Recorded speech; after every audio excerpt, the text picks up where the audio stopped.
everyone, welcome to the Coding Channel. Today is the 10th episode of our Java tutorial series for beginners.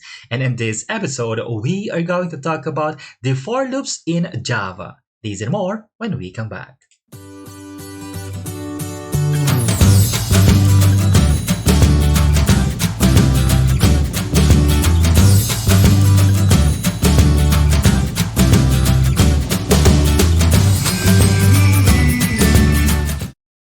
Welcome back. Now let's take a look at this example. This is an example of a Java application program that finds the largest of three numbers input. Now if you have noticed that in our variable declarations, our variable names almost the same name except for the last digit. Okay, and then in our input statement, since we are tasked to ask the user to enter three numbers, so that is why we also have three output statements here. Now my question is, what if we are going to modify this program and your professor told you, for example, to modify this program and ask the user to enter 100 numbers. And then you are going to find the largest out of 100 numbers. So what are you going to do? If you're going to follow the flow of this Java application program, first and foremost, you're going to add or you're going to have 100 variable names from number 1 to number 100. And the input statements, for example, in here, we only have three statements. But if you are going to follow the flow of this program, you will be needing 100 lines of codes only for input statements. And the most challenging part is the process here. How are you going to compare the 100 numbers? Try to imagine that.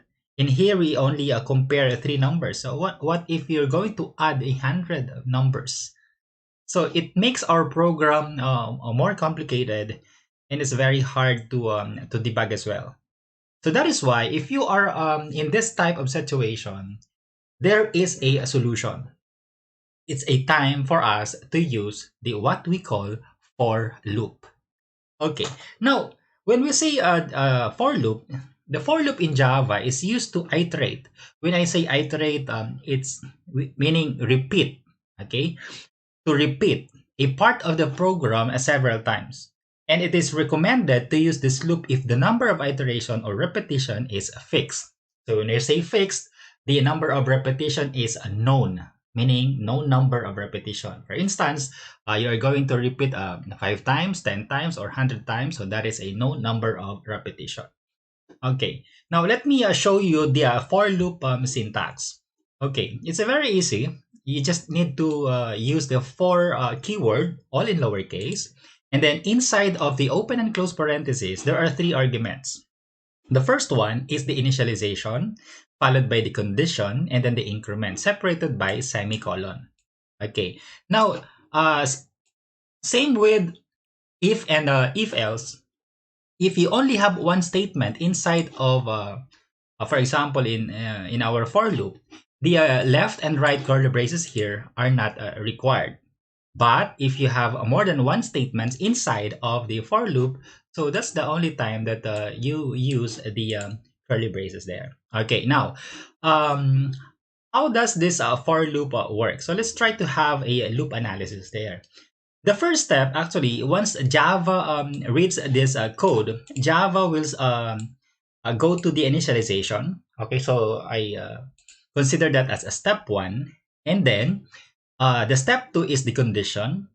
Then the step 3 is to execute the code if the step 2 or the condition is true.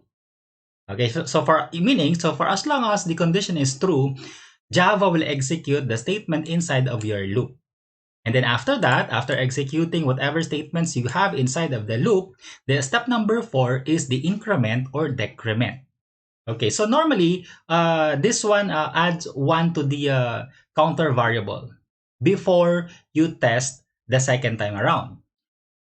In the second time around, for example, if the condition is still true, okay, so that's the time to repeat actually steps 2, 3, and 4. Okay, and then the program will terminate or will exit or will no longer execute the statement inside of our for loop if the condition is already false. Okay, so now let's take a look at this a simple example of for loop. So for instance, we have a variable declaration inside of our loop. We have a counter variable. The initial value is 1, and then the condition is counter less than or equal to 5. So meaning for as long as the value of counter is less than or equal to 5, Java will execute the code that you are going to write in here. And then after executing, so we have now the counter plus plus, okay, or the increment. So when you say plus plus there, it adds 1 to the value of counter. So for instance, for the second time around, after executing the counter plus plus, the counter now, the value of counter now is a 2. And then for the second time around, you need to compare. Is a 2, which is that's the value of counter, less than, still less than or equal to 5. So if it is true, okay, so execute. Okay, now for you to better understand that, so let me try to have an example here. Okay, so let's say for example, I just use another variable. For example, x. For int x is equal to 1, and then x is less than, let's say less than 5. So x plus plus. Okay, take note, do not put a semicolon at the end of the for loop. That is not a syntax error, but that is a runtime error or a logic error. Meaning, Java will consider this as the end of that statement. So even if the condition is true, Java will no longer execute whatever statements you have inside of your loop.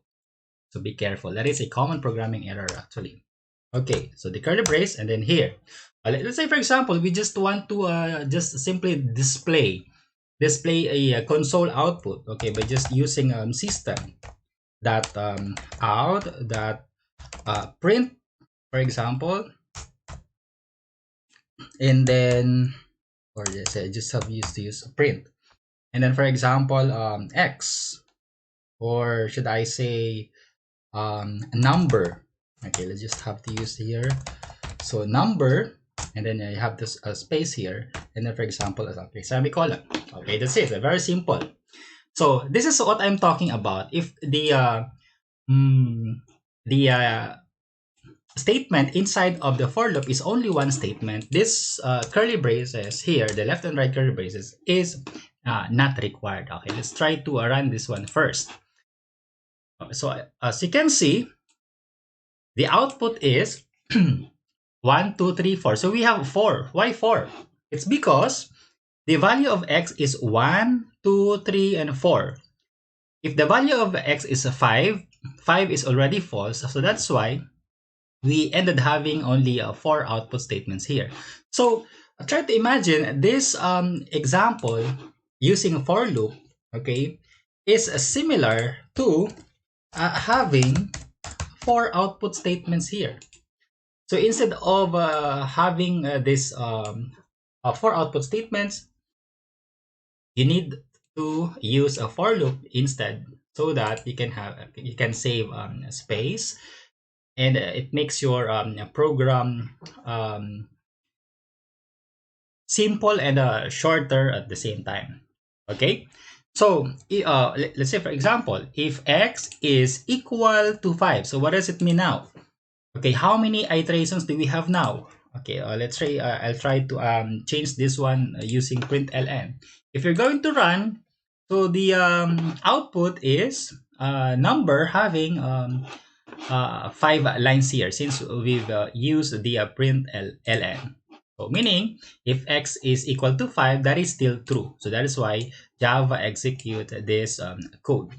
Okay, now I want to have a very simple tip. Okay, normally students confuse with this one.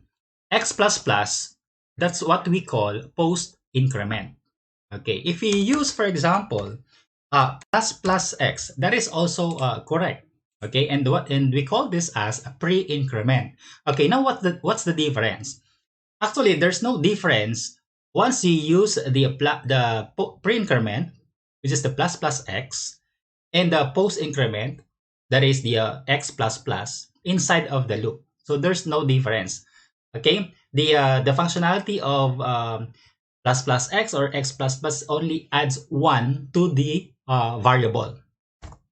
But if you're going to use that pre-increment and post-increment in an output statement, there is a big difference. Okay, I'll give you a an explanation. Okay, for instance, let me just have here int n is equal to, let's say, 5. Okay, so let's try to ignore the loop here first. Okay, just for you to see the difference. Okay. Okay, now I have here the variable n with a value of 5, initial value of 5. Okay, so for example, I have an output statement system.out, okay, that print ln n. Okay, so what do you think is the output? Of course, the output is 5. Okay, so let's try to copy this one again, and then this time around I will be using plus plus n. Okay, so that is what we call the pre-increment. Okay, so what do you think is the output? Okay, or what does it mean when we say plus plus n? Okay, here's the explanation. Plus plus n means that you before printing, you add 1 first to the value of n and then print. So meaning, if you're going to run this program, what have you noticed? We have 5. This one is generated by our output statement in line number 17. And then we now have 6 as an output of line number 18. Okay. Now let's try to have another example here. Let me just copy this one. Okay. Let me just copy this one, and then I'll show you. If we're going to use a post increment here. Okay. Okay, so that is a post increment now, n plus plus. Okay, it only means that we need to print the current value of n first before adding 1. So that is why if we're going to run that, the output is we have 6, 6. Okay, why? Because after this one, after printing line number 18, so this one, the 6. Okay, so we print another n here, so we have another 6. And then, even if we use the post increment here, as you can see, the output is still 6. Okay, now, when we print another n after the post increment, that's the only time that the plus 1 will be added to the previous value of n, which is now 7. So that is the difference. Okay, so same thing with the pre-decrement or post decrement. For instance, minus minus n, and then we have here n minus minus. So we call this as decrement, post decrement, and then this one is a pre-decrement. Okay, that's it. So again, in here, what do you think is the output? Before printing, using pre-decrement, before printing, we need to subtract 1 first to the current value of n, and then we print. Okay, so let's try. The output is we have 5 and then 4. Take note.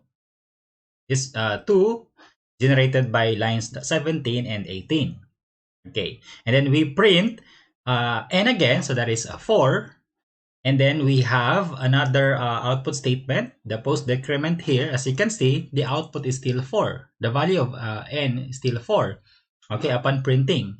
But after printing, the value of n now is what? The value of n is 3, meaning we subtract by 1 to n. Okay, that's as simple as that. Okay, so let's go back to our main topic, which is the for loop. Okay, so let's try to continue. So at least now you know that whenever you use the plus plus x, or if you put this one, uh, the post increment, okay, it doesn't matter. The output is still the same once you use that inside of our loop. Okay, and this one actually applies in other programming language like C++, okay, or C sharp, for example, once you use that loop. Okay, okay, now um we can also, for example, if I'm going to add here, I just have to add string concatenation operator here, and then the x. Okay, so plus x. So what do you think is the output? If I'm going to run, the output is we have 1 2 3 4 5.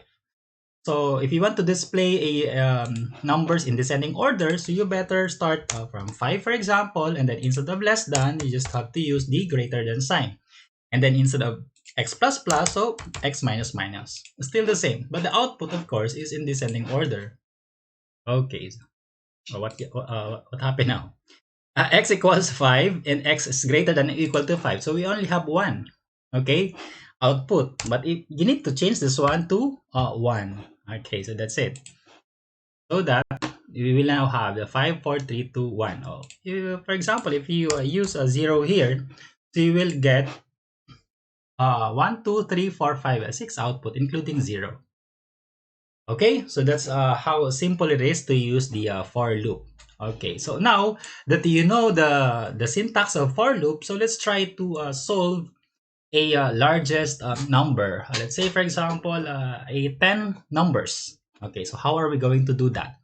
So we will apply now our knowledge, okay, or skills, okay, that you have learned somehow in my discussion.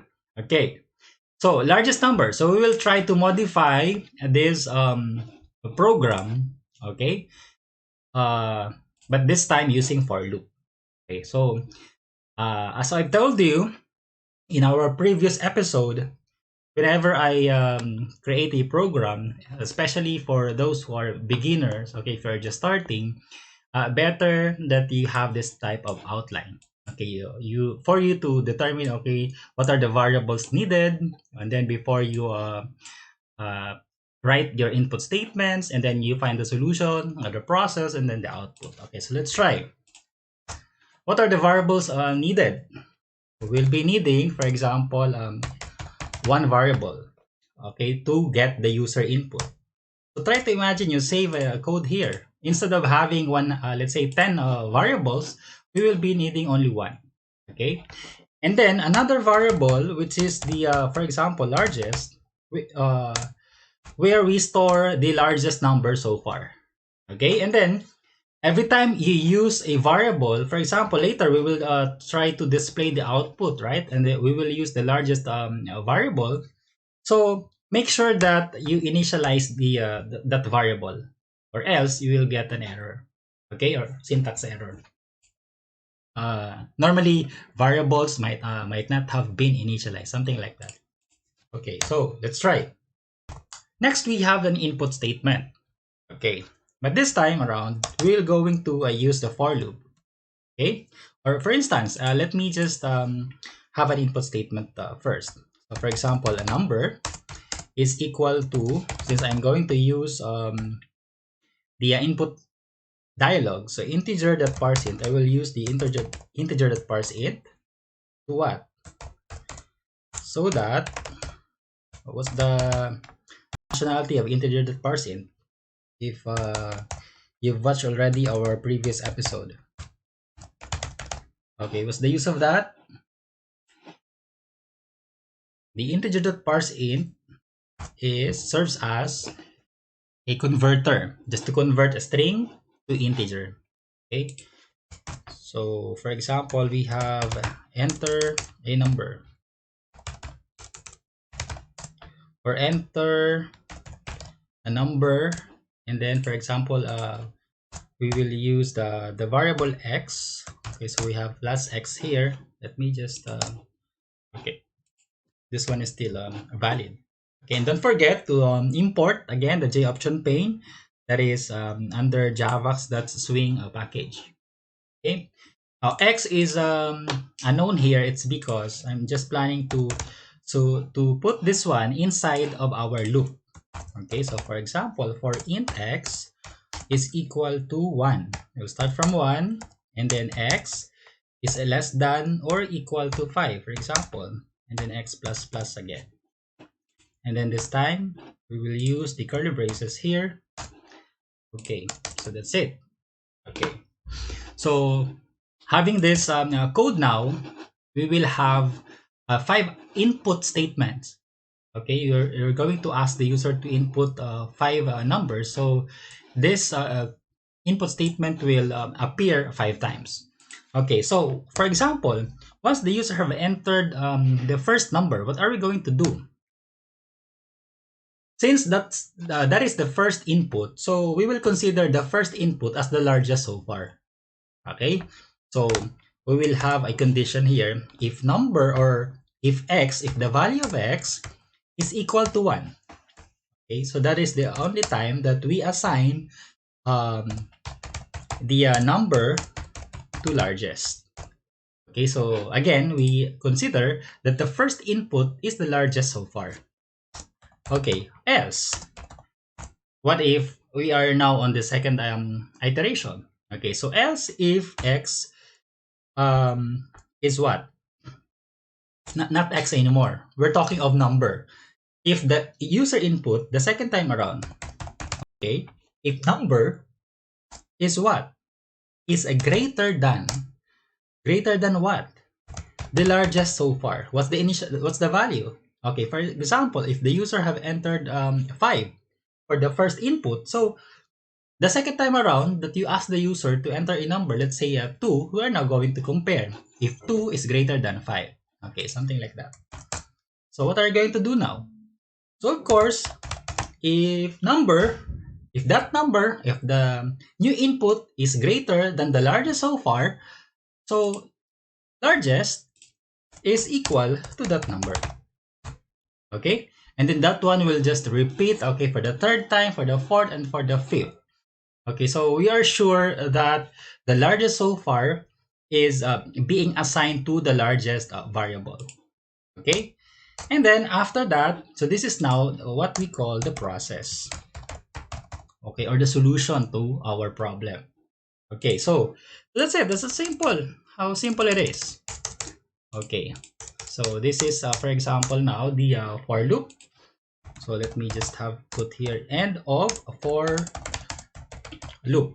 Okay, so I will just delete this. So the last one is the output. Okay, we have now the variable declaration, the input, the process, and then, okay, the output. What is the output now? For example, we will just use the um, system.out.println here. Okay, and then, for instance, the largest is, okay, and then plus, where did we put the largest? Inside of the largest variable. Okay, so this is what I'm talking about. If you fail to put the initial value there, as you can see, there is an error.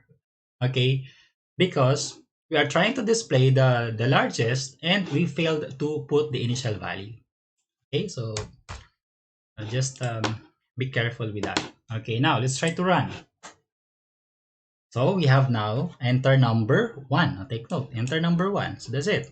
Okay, so for example, 6. Okay, so once you enter 6 there, by default, again, that is not an integer type. That is a string type.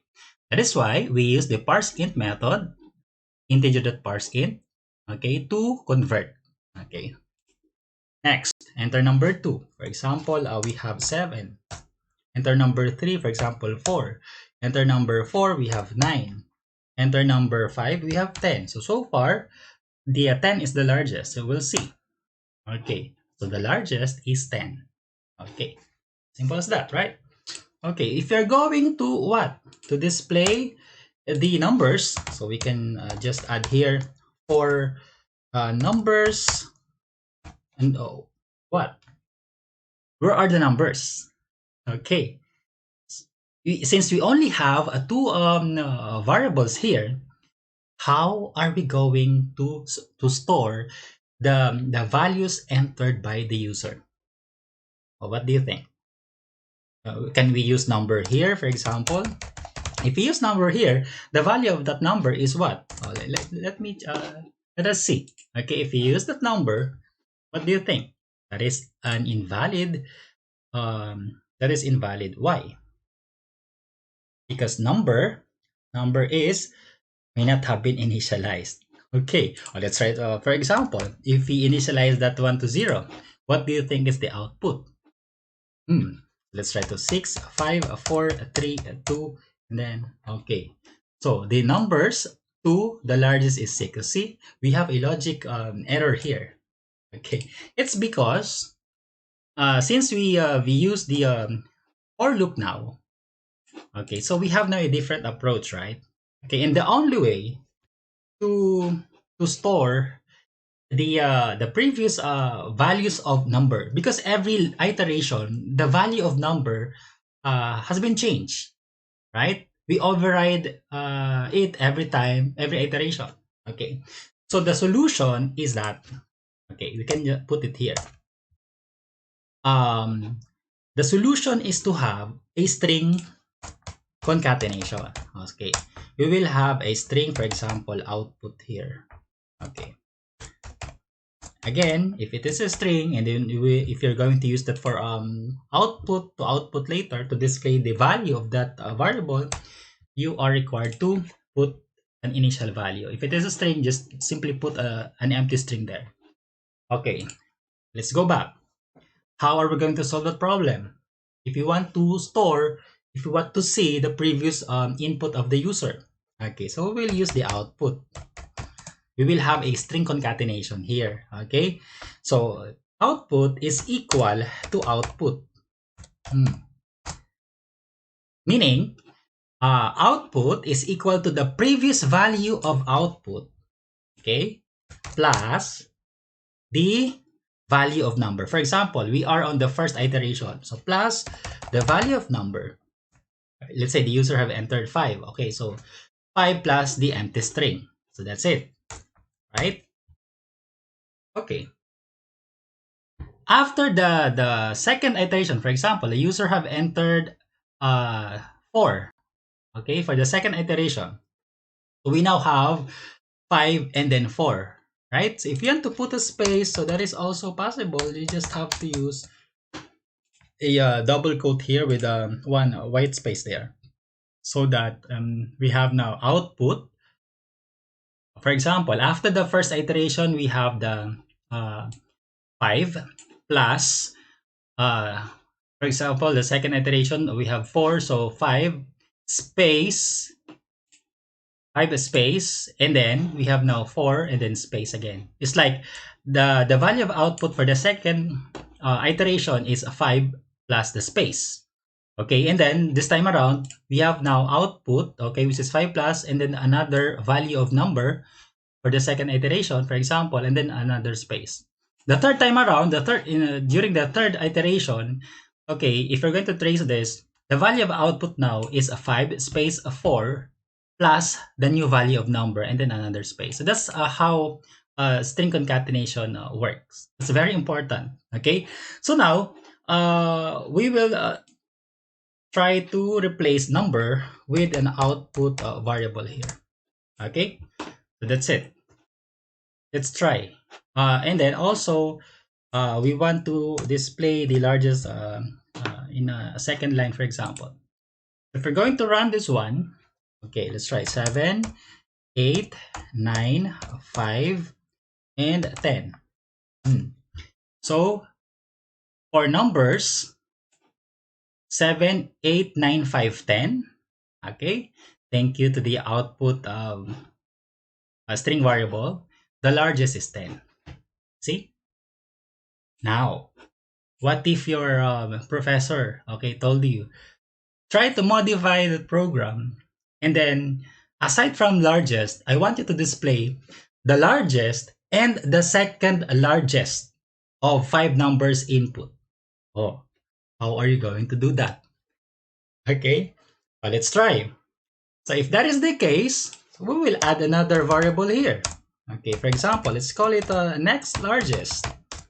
And then let's Let's try to initialize it to 0 also. Okay, now, how are we going to do? What are we going to do now? if if number is greater than largest, okay, let's try to analyze. So in here, we mean that the first input automatically is the largest so far. Okay. So else, the second iteration, Java will execute most probably the else if statements here. So if number, let's say, for example, the first input is 5, the second input is 6. Okay. So else if number, so now 6 is greater than largest, which is true. Okay, the second time around, now we're talking of the second iteration. We're now comparing the first input, which is 5, and then the second input, for example, is 6. So if 6 is greater than largest, yes, true. So we will assign the new value of number, which is 6, to largest, right? But take note, what will happen to 5? What will happen to 5? 5 is supposed to be now the next largest. So meaning, before you assign the new value to largest, it's a good programming practice, okay, to assign that the previous value of number to the next largest, so that we can save now the next largest, unless you'll have a logic error. Okay, so what I'm trying to say is like this: next largest is equal to the previous value of largest. Okay, and then you assign the new value of number to largest. That's how we do it. If you interchange these two statements, you will have most probably a logic error. Okay, so the order here is very important, because you need to assign the previous value of largest first to next largest prior to modifying trying to adding the new value, or assigning the new value of number to largest. Okay, what about the situation, or yes, the possibility that if the third input, for example, let's say you're talking of 6 and 5, right? Okay. So what if the input is 7? Or should I say, okay, let's try to have 9. What if the third input is 9? So is 9 greater than largest? True. Okay. So what are we going to do? Largest, which is 6, we are going to assign to the next largest. And then the new value of largest is 9. So we now have the largest is 9, and then the next largest is 6. Okay, so next iteration. Let's say we are now in the fourth iteration. What if the user have entered 8? 8 is 8 greater than largest, which is so far the largest is 9. That is false, right? But take note, 8 is supposed to be your new next largest. Okay? So we need to trap that one. So what are we going to do? There's a possibility that the input is not greater than largest, but it's greater than the next largest. So we will have another else if statement here. If the input, if number is not greater than largest, we will test again. There is a possibility that number is greater than next largest, right? Okay. And then what are we going to do inside of this else if condition? It's about time to assign the number to the next largest and not to the largest. So see? So that's how, let's see if our logic now is correct. Okay, so for instance, 5, 6, the third input is 9, the fourth input is let's say 7. Hmm. And then we have 10. So 10. Hmm. So for numbers 5, 6, 9, 7, 10, the largest is 10. Okay, yes, the largest is 10. But what about the next largest? We failed to put it here. So let's try to add. Okay, so plus, for instance, let me just put it here. The next largest. Okay, the next largest is, okay, the next largest variable. Okay, that's it. Try again. We have, okay, 5, 6, 9, 7, and 10. Okay. For numbers 5, 6, 9, 7, 10, the largest is 10. The next largest is 9. Okay, so that's how we solve a very simple problem, but this time using for loop. So try to imagine if you don't have a for loop here. Okay, so it's very easy now. What if we want to ask the user to enter 20 numbers? You just have to change the condition here. Simple as that. You don't need to add another input statement. Okay, so this is now, yeah, somehow going to a professional level of being a programmer. Okay, so it's not you don't need to, I mean, you don't have to stop by, okay, I just my program is working already, so I don't care about the logic. No, you always have to think that whenever you create a program that is easy to debug, easy to maintain.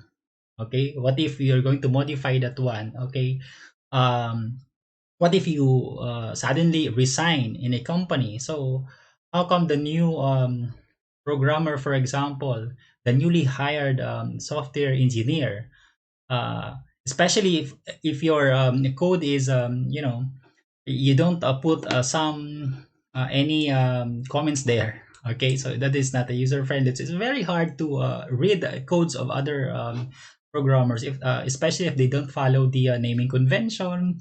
Okay, so those are the simple things that it helps a lot to other people reading your code or modifying your code. Because for me, it's a very easy to um to create a new, okay, to start from scratch, to create from scratch, than uh trying to read the codes of other programmers and then you just have to edit it. Okay, unless the codes are very much readable, user friendly, wherein you can easily locate, okay, the errors, because it's a very organized thing. So that's what I'm trying to say here. Okay, you better have to, every time you create a program, make it you put some comments there, okay, for it to become user friendly, okay, and easy to maintain, and something like that. Okay. Okay, next, let's talk about the nested for loop. These are a for loop within for loop. Okay, let's try. For example, we want to ask the user to enter the student name, and then after that, we will ask another inputs, like for instance, the result of quiz 1, quiz 2, and quiz 3. Okay, so let's try. So for example, we have a string, a name, okay, student name, for example. Let's have empty string here, and then another variable declaration. For example, we have okay, quiz a score, for example, or should I say, okay, score. Okay, we have, no, let's say 0.0. Okay, that's the default. Okay, after the variable declaration, we'll have a for loop here. For example, I'll just use a counter variable this time. So for example, counter equals 1, and then counter less than or equal to, I'll just use 3 students here just to save time. Okay, because we only have a limited time actually. If I have given a lot of time, I will have more talking. Okay, next. So we have the counter variable here. Then we will ask the user now to enter the um, option pane that show input a dialog, for example. So we have enter student's name. Okay, enter student's name.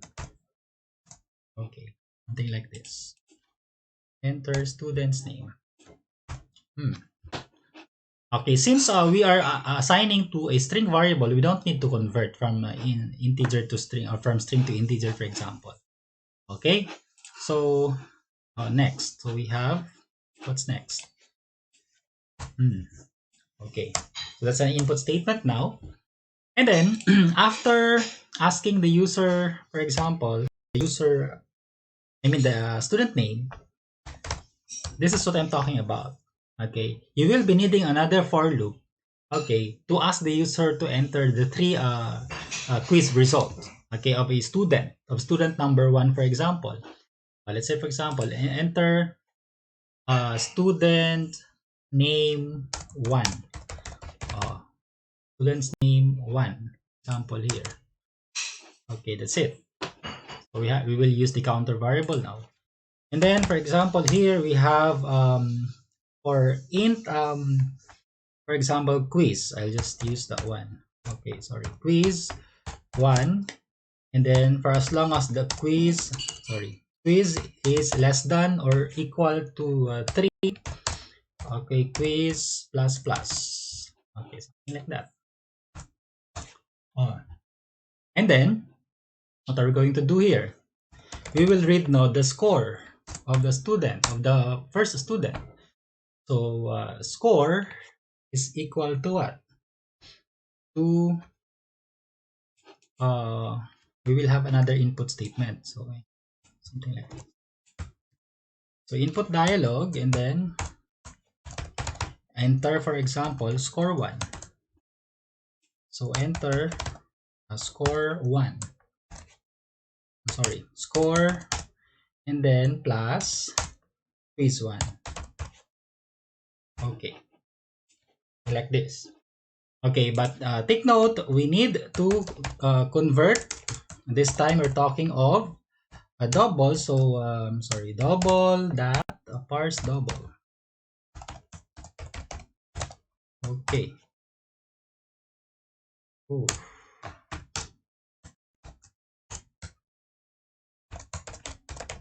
J option pane. The option pane that show input dialog, and then another open parenthesis there.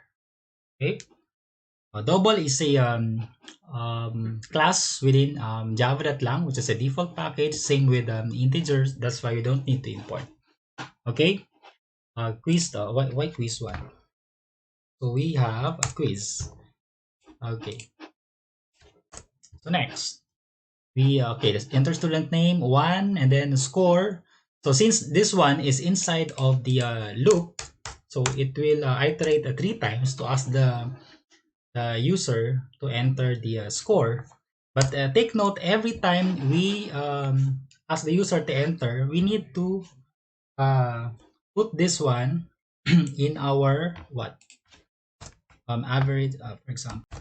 So we need to get the sum first. Okay, so we will be needing another variable here, for example, a double sum is equal to 0, for example, and then sum is equal to score, right? Score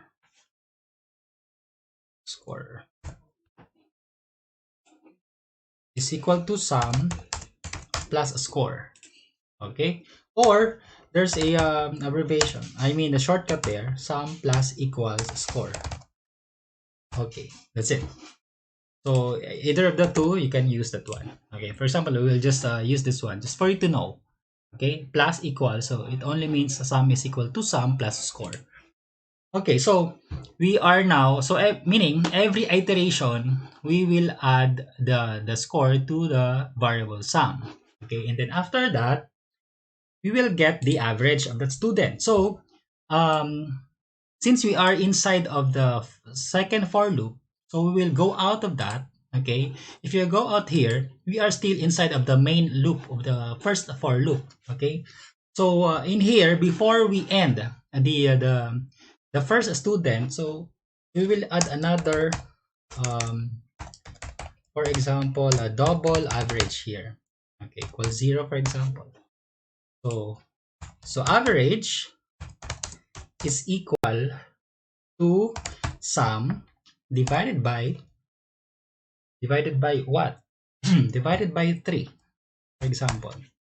Because after of this for loop, the inner for loop, so we have now the total of the 3 scores, okay, or the sum of 3 scores inside of the variable sum, right? So that's why when we exit in our second for loop, so we will get now the average, so that we can keep now the average of the first student, because that's the what we are planning to do. Okay, to display the average grade of 3 students, for example. Okay, so that's it. So, okay, so next step, this one will ask the user to enter the student number 2 and then get the 3 quizzes and then get the average of that, and then next. Okay, so what are we going to do now? So we will make sure, since we are planning to display the name of the students and then the average of that student, so it could be better that we will be needing another string output there. Okay, string output, for example, we have a double quote again. Then after that, so the output here, okay, I'll just use the plus equals. So again, what does it mean?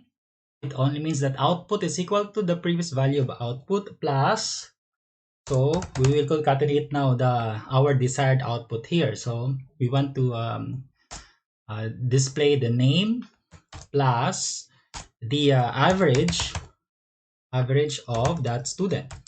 Sorry, average of the student. So make sure that after the name, there is a space and then the average, and then another plus sign here, for example. Okay, so that's it. Average and then the name. Average. Okay, you just want to put another space there.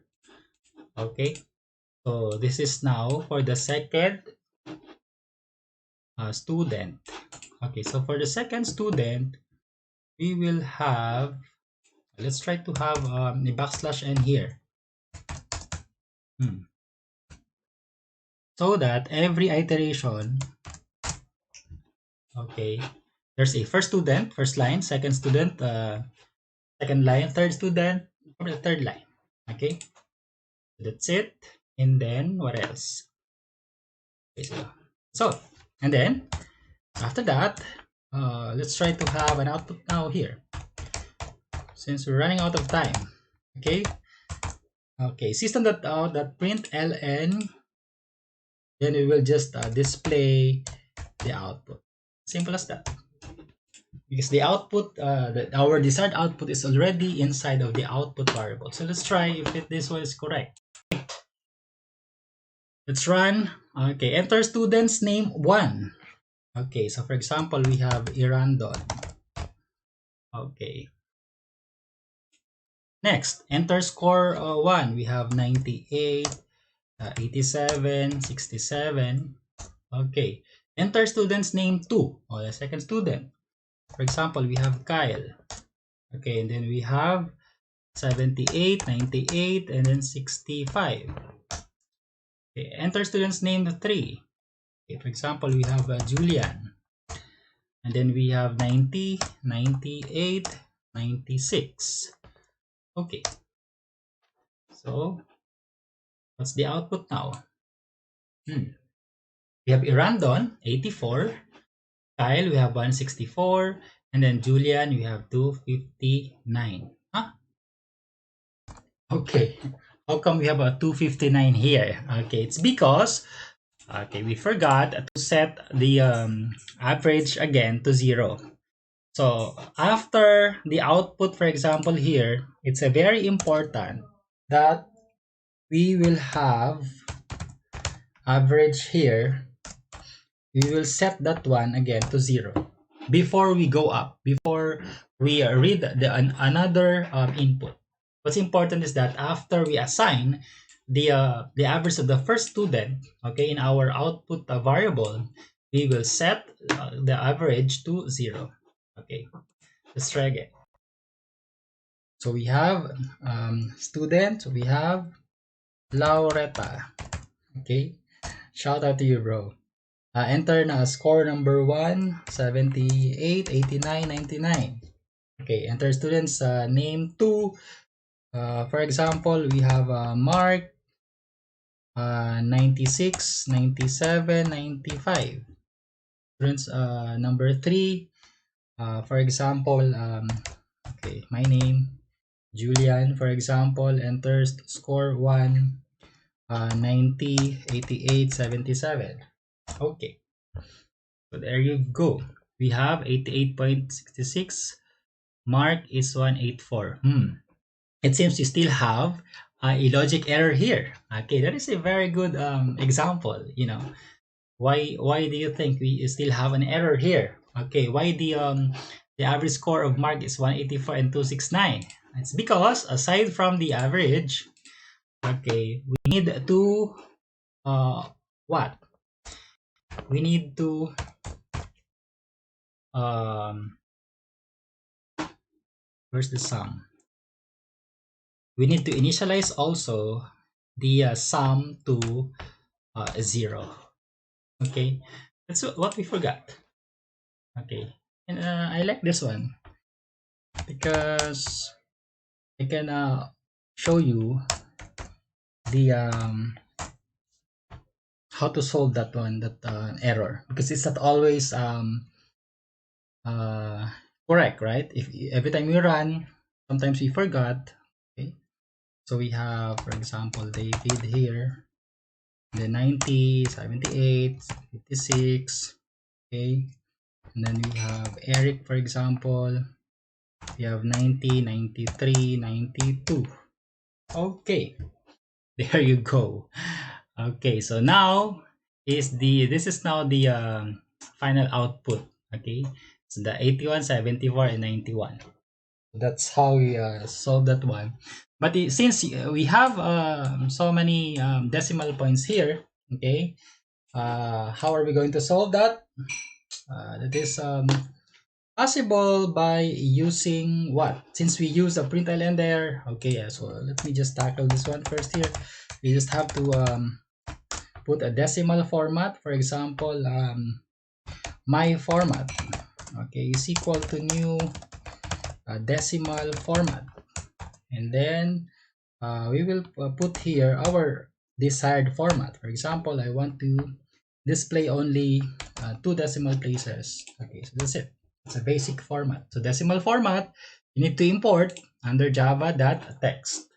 Okay, and then we will use now this object name, my format, in here.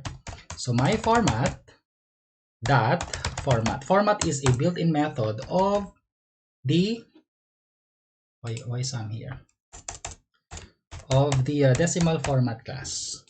Okay, that's it. So my format is the object name that we have used there, that we have declared. Okay, and then using format method of decimal format class, you can now let's try to run for the last time. For example, student's name again, David, and then 90, 80, 70. Okay, for example, we have a Mark, score 1, 78, 67, 56. Student's name 3. Okay, for example, we have James, 89, 78, 99. Okay. Oh, there is an problem again. Illegal exception, cannot format decimal format output. Why? It's because the output is what? Because format, this one is a string. I'm sorry, I forgot why we use that one there. Okay. I forgot that the output is a string. So the solution is that we will format the average here. Okay. Before we display. That's it. And then we'll just have to use the output there. So sorry about that. But at least you learn. Okay. So again, okay, student A, 90, 89, 78. Okay, student B, for example, 87, 86, 85. Student C, we have 99, 88, 77. Okay, there you go. We have now A, B, and C, 85, 86, 88. Okay, so that's it. That's how we use. So take note that every time we use the format, make sure that we format the double or the floating point variable, okay, not the string. Okay, so at least we've learned. It's do not. That is why every time you program, do not afraid to commit mistakes, because in every mistakes you learn something. Okay, so this is the source code. That's all for today. And if you like this video, please give us a thumbs up and consider subscribing. And as always, show your love through comments and favorites. God bless and thank you for watching.